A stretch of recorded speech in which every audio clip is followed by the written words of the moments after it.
Bill McLaughlin, Editor-in-Chief of Furniture Today.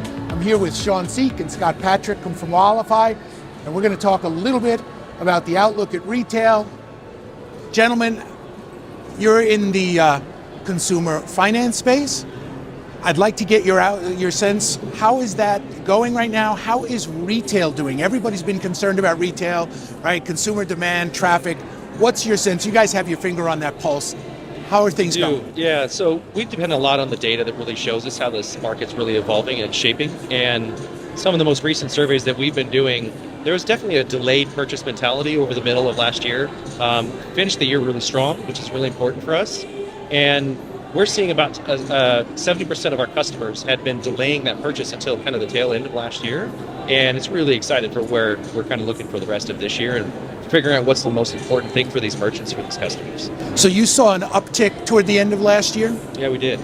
Yeah. Is that something that you anticipate being sustainable into this year? Was that a one-time blip? I mean, so as you look at the outlook, I mean, as you say, you have a lot of data to look at. You can get a real sense of that. As you project out forward, what's your outlook for 2025? Yeah, so we're still looking at having our finger on the pulse of a lot of growth for this year, and so we're a passive optimist, if you will, in that regard. And the way that we're just trying to project some of the things that we're doing for this year is that we're still mapping with the seasonality of what the consumer spending is going to do.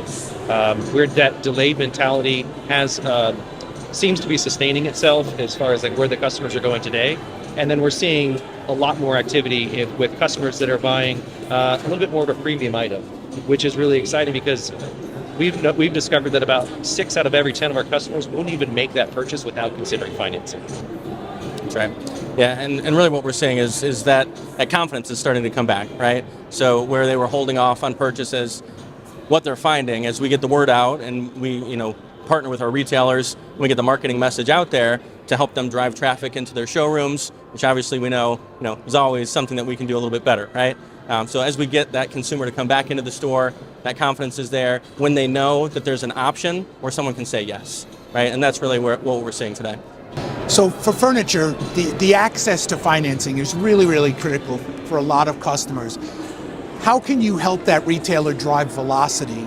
Because that's really what they're looking to you for, right? I think one of the things that we've really done well here in the past 12, 18 months is to reduce the friction and get them to yes quicker, right? With partners, like LendPro and Versatile and ChargeAfter, where that Synchrony or that TD, when they say, hey, maybe we can't approve that customer, and they go through the waterfall, having the option to get to a tertiary lender quicker, seamless, without that friction, has helped increase that average ticket, help that customer say, well, hey, we couldn't get you this option, but we have this option for you, right? And that brings that confidence back.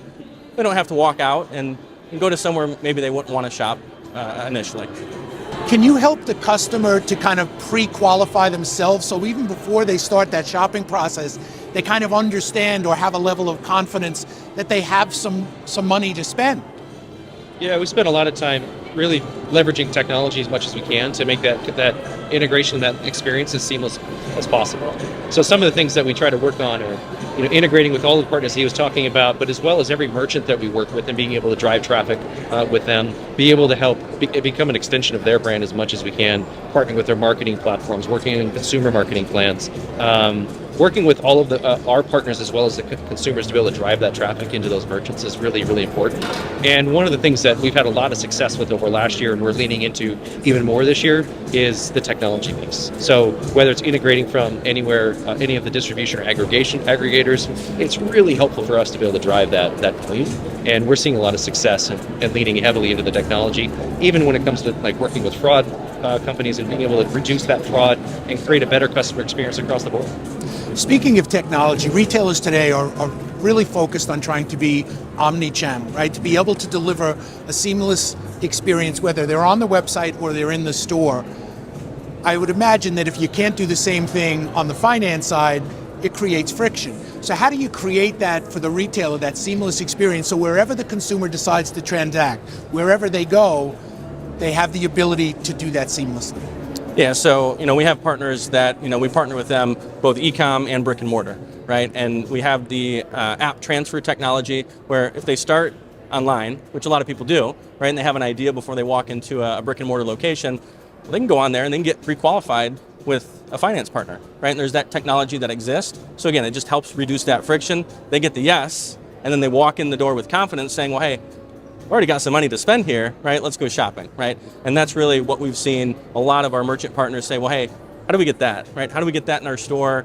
So that way we can help our RSA, when they greet the customer at the door, have confidence, right? I mean, how many retailers would love to have a customer come in and say, hey, we've got $5,000, right? Let's go shopping, right? And that's where our partners, our partners up at the top, in the middle, our technology partners, where they say, hey, how do we help the retailers when that customer comes in, just to give them the confidence to walk around and help that RSA make that sale? All right, I'm going to ask you both to take out your crystal ball. All right? 2025.